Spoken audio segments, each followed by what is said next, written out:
रोहित पवार आजोबांवर गेले तर सोनं म्हणून सांगायचं आणि पितळ विकायचं हे पवारांची वृत्ती.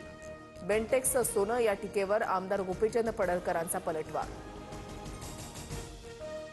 मुंबई हायकोर्टाच्या कोल्हापूर सर्किट बेंचचा शुभारंभ. सरन्यायाधीश भूषण गवईंच्या हस्ते सर्किट बेंच इमारतीचं उद्घाटन. कोल्हापूरकरांच्या 40 वर्षाच्या लढ्याला यश. सरन्यायाधीश दिल्लीतून सर्किट बेंचचा आढावा घेत होते. 50 वर्षांच्या लढ्याचं शिवधनुष्य गवईंनी समर्थपणे पेटलं. मुख्यमंत्री फडणवीसांकडून कौतुक. कोल्हापूरच्या इतिहासाला साजेसं काम करत राहू, फडणवीसांची ग्वाही. अजित पवार मला टॉर्चर करण्याचा प्रयत्न करतायत. भाजपच्या वरिष्ठ नेत्यांनी याबाबत योग्य तो निर्णय घ्यावा. राम शिंदेंकडून नाराजी व्यक्त. भावकीमुळे रोहित पवार आमदार झाल्याचं अजित पवारांचं भाष्य. ठाकरे ब्रँड संपवण्याची भाषा म्हणजे भाजपनं अस्तित्व मान्य केल्याचा पुरावा.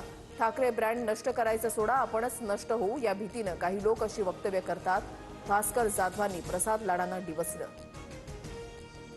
भास्कर जाधव कोकणामधल्या सोंगाड्या, गद्दार. रामदास कदमांचा हल्लाबोल. ज्या उद्धव ठाकरेंनी बाळासाहेब ठाकरेंची शिवसेना सोनिया गांधींच्या पायाशी गहाण ठेवली, तो ठाकरे ब्रँड कसा होऊ शकतो, कदमांचा सवाल. एनडीएकडून उपराष्ट्रपती पदाच्या उमेदवारीसाठी सीपी राधाकृष्णन यांच्या नावावर शिक्कामोर्तब.